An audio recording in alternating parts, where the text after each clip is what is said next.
Karena memang setiap ada masalah di negara ini mereka akan mengkaitkannya dengan khilafah. Ketika jalan becek inilah karena tidak ada khilafah. Ketika orang banyak yang sakit ini karena tidak ada khilafah.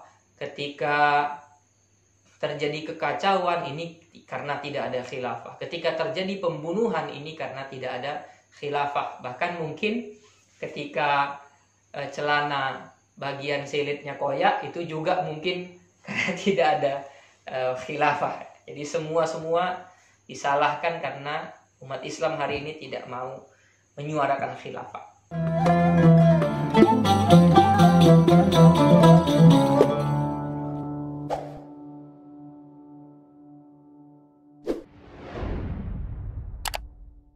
Assalamualaikum warahmatullahi wabarakatuh. Alhamdulillah. Thumma assalatu wassalamu ala rasulillah Sayyidina Muhammad ibn Abdillah wa ala alihi wa sahbihi wa mawalah, amma ba'd. Sahabat-sahabat Malim-Mudo di mana saja berada, pada hari yang berbahagia ini kita berdoa bersama kepada Allah Subhanahu wa taala agar Allah tumbuhkan dan Allah jaga kecintaan kita terhadap negara kesatuan Republik Indonesia. Sebagaimana para ulama kita mengatakan hubbul watan minal iman. Mencintai tanah air adalah bahagian daripada iman. Kenapa? Karena dengan mencintai tanah air maka akan menumbuhkan rasa peduli dan perhatian terhadap tanah air. Ketika sudah ada rasa perhatian dan rasa peduli terhadap tanah air, maka muncullah keinginan untuk menjaga tanah air. Terlebih-lebih menjaga kesatuan dan persatuan di dalam sebuah negara. Maka ketika seseorang sudah muncul rasa perhatian, peduli, dan ingin menjaga persatuan dan kesatuan di dalam sebuah negara, maka akan menciptakan kedamaian dan kerukunan bagi penduduknya, bagi masyarakatnya, dan bagi agama manapun. Islam bebas beribadah, bebas mendirikan rumah ibadah, bebas melaksanakan majelis-majelis ta'lim, menyampaikan ilmu-ilmu agama, begitu juga dengan agama yang lain. Sahabat-sahabat Malim-Mudo yang dirahmati oleh Allah Subhanahu wa ta'ala, ada sedikit bincang-bincang ya. Malim-Mudo ingin mengajak kita semua untuk berpikir sejenak dan berbincang sejenak tentang ini mendekati hari ulang tahun Republik Indonesia. Rasanya kita harus berbahagia. Ya mungkin ada beberapa orang yang tidak bahagia dengan hari ulang tahun NKRI ini. Pada malam yang berbahagia ini, Malim-Mudo ingin mengajak sahabat-sahabat sekalian untuk ngobrol, untuk bincang-bincang terhadap satu sistem yang digembor-gemborkan oleh kelompok Hizbut Tahrir, yakni tentang sistem pemerintahan khilafah. Nah, sebenarnya mereka membawa-bawa nama khilafah dan syariat ini hanya sebagai slogan saja, hanya sebagai topeng saja untuk merusak dan menghancurkan, untuk merusak tatanan yang sudah ada di dalam sebuah negara. Dan nyatanya memang negara-negara yang dimasuki oleh kelompok-kelompok yang membawa istilah khilafah atau sistem khilafah ini akhirnya hancur, akhirnya bercerai-berai, ya. Persatuan di dalam negara tersebut rusak. Contohnya seperti Syria, ya.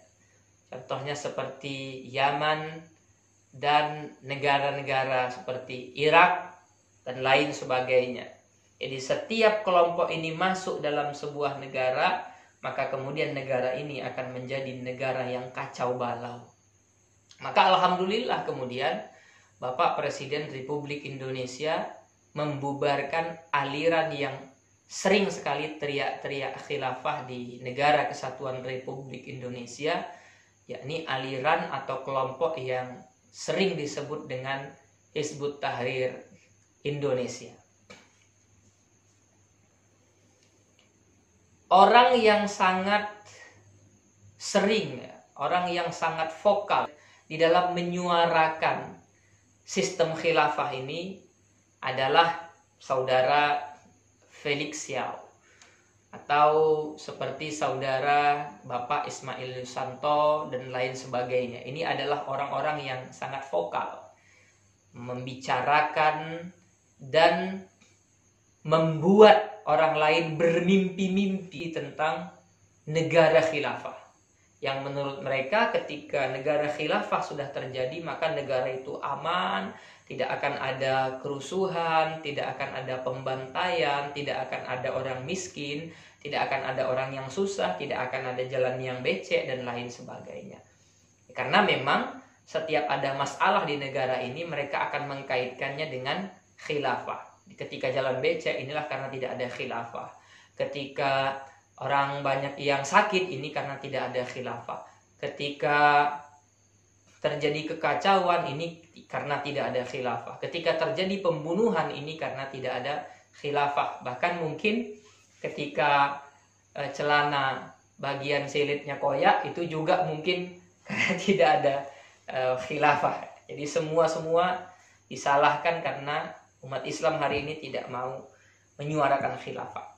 Padahal jika kita kembali kepada sejarah Khalifah Abu Bakar, Khalifah Umar, Khalifah Utsman, Khalifah Ali, ini tidak seperti apa yang mereka katakan. Kita tahu bahwa Khalifah Umar itu wafat terbunuh, Khalifah Utsman itu wafat terbunuh. Padahal pada masa itu mereka adalah orang-orang yang disebut dengan khalifah, ya khalifah Rashidah, yang dipuji oleh baginda Nabi Shallallahu Alaihi Wasallam, sahabat-sahabat yang luar biasa. Begitu juga dengan Sayyidina Ali bin Abi Thalib, itu terbunuh ya, oleh seorang yang bernama Abdurrahman bin Muljam. Bukan orang Nasrani, bukan juga orang Yahudi, bukan, tetapi orang Islam yang salah di dalam memahami ayat-ayat Al-Quran sehingga mengkafirkan Sayyidina Ali bin Abi Thalib dan membunuh Sayyidina Ali bin Abi Thalib. Jadi sistem khalifah yang mereka gembor-gemborkan sebagai satu slogan untuk menarik masyarakat, menarik umat Islam, ya ternyata tidak seindah seperti yang mereka impikan. Dan apabila berbicara tentang masalah khilafah ini, maka sebenarnya apabila kita merujuk kepada hadis baginda Nabi Shallallahu Alaihi Wasallam bahwa khilafah ini ya atau satu pemerintahan yang dipimpin oleh khilafah itu sebenarnya sudah selesai. Karena di dalam hadis Rasulullah Shallallahu Alaihi Wasallam bersabda, al khilafah fi ummati salasuna sanah, bahwa kekhalifahan di dalam umatku itu hanya berkisar 30 tahun. Dan ini sabda Nabi Shallallahu Alaihi Wasallam, dan apa yang keluar dari lisannya baginda Nabi Shallallahu Alaihi Wasallam itu mustahil sebuah kedustaan. Bahwa khilafah atau khalifah pada umatku itu hanya ada 30 tahun. Dan menurut para ulama, 30 tahun ini telah selesai. Karena pemerintahan Sayyiduna Abu Bakar As-Siddiq itu selama 2 tahun. Kemudian pemerintahan Sayyiduna Umar bin Khattab itu selama 10 tahun. Kemudian pemerintahan Utsman bin Affan itu selama 12 tahun. Dan pemerintahan Sayyidina Ali karramallahu wajhah itu selama 6 tahun. Apabila ditotal ini semua, maka selesailah khilafah pada umatnya baginda Nabi Shallallahu Alaihi Wasallam, yakni hanya 30 tahun. Selesai. Dan menurut kami, Hizbut Tahrir ini adalah aliran yang sangat bahaya. Karena di balik slogannya kembali kepada khilafah atau syariat dan khilafah, justru ternyata telah terbukti membuat banyak negara hancur berantakan. Karena mimpi-mimpi yang selama ini mereka coba sebarkan di tengah-tengah masyarakat, khususnya para generasi muda. Dan bagi orang-orang yang hari ini masih menggembor-gemborkan masalah khilafah, apalagi baru-baru ini ada satu film yang diputar yang isinya kebanyakan berita hoax, berita bohong tentang jejak khilafah di Nusantara. Saya ingin bertanya kepada antum-antum sekalian, bahwa jikalau memang benar antum-antum sekalian ini ingin menciptakan atau menyebarkan satu pemahaman tentang sistem pemerintahan, yakni sistem khilafah, mengapa dari kemarin-kemarin ketika ada seseorang yang telah mendeklarasikan dirinya sebagai seorang khalifah seperti Abu Bakar al-Baghdadi, pimpinan dari ISIS, kenapa antum-antum sekalian tidak dukung saja Abu Bakar al-Baghdadi? Jelas sudah ada khilafah, jelas sudah ada pemimpin seperti yang antum damba-dambakan. Kenapa tidak antum dukung saja Abu Bakar al-Baghdadi? Atau kalaupun memang benar antum-antum sekalian ingin menciptakan satu pemerintahan khalifah atau khilafah, ayo silakan tunjuk siapa orangnya. Tunjuk siapa orangnya yang bakal antum calonkan sebagai seorang khalifah. Tunjuk. Dari sejak lama Hizbut Tahrir berdiri, tidak ada satupun kamu antum sekalian menunjuk satu orang sebagai khalifah. Maka dari sini kami yakin bahwa pergerakan atau dakwah-dakwah bohong antum sekalian hanya untuk merusak tatanan yang sudah baik di dalam negara kesatuan Republik Indonesia. Untuk itu, saya mengajak kepada kita semua, sahabat-sahabat saya sekalian, mari sama kita jaga negara kita, negara kesatuan Republik Indonesia, dari rongrongan kelompok-kelompok yang hari ini yang masih saja berbohong atas nama Islam, berbohong atas nama khilafah, berbohong atas nama syariat. Kenapa saya katakan berbohong atas nama syariat? Ya, mereka membawa-bawa syariat, padahal mereka adalah orang yang tidak paham terhadap syariat. Orang yang baru saja masuk Islam dan tidak jelas bergurunya kemana, dan sering salah dalam mengutip ayat, sering salah di dalam mengutip perkataan-perkataan ulama, kemudian mereka katakan ini adalah orang yang berjuang di dalam syariat. Ya, nyatanya orang-orang yang berjuang di dalam syariat itu adalah orang-orang ahlu sunnah wal jamaah yang mayoritas di negara kesatuan Republik Indonesia ini adalah kelompok Nahdlatul Ulama, adalah organisasi Nahdlatul Ulama. Seorang ulama besar, Kiai Haji Hasyim Asy'ari, seorang pendiri organisasi Nahdlatul Ulama, beliau sangat paham terhadap syariat. Beliau sangat paham terhadap agama ini. Orang yang hafal kutubus sittah, orang yang sangat alim di dalam masalah-masalah agama ini, juga tidak menyuarakan agar negara ini membentuk satu sistem yang disebut dengan sistem khalifah, atau yang disebut dengan satu sistem dengan sistem negara khilafah. Apakah saudara Felix Yau ingin mengatakan bahwa antum lebih alim daripada Kiai Haji Hasyim Asy'ari? Ataukah seorang Bapak Ismail Yusanto ingin mengatakan bahwa beliau lebih alim daripada Kiai Haji Ahmad Dahlan, yang ketika membuat organisasi-organisasi besar, kemudian tidak pernah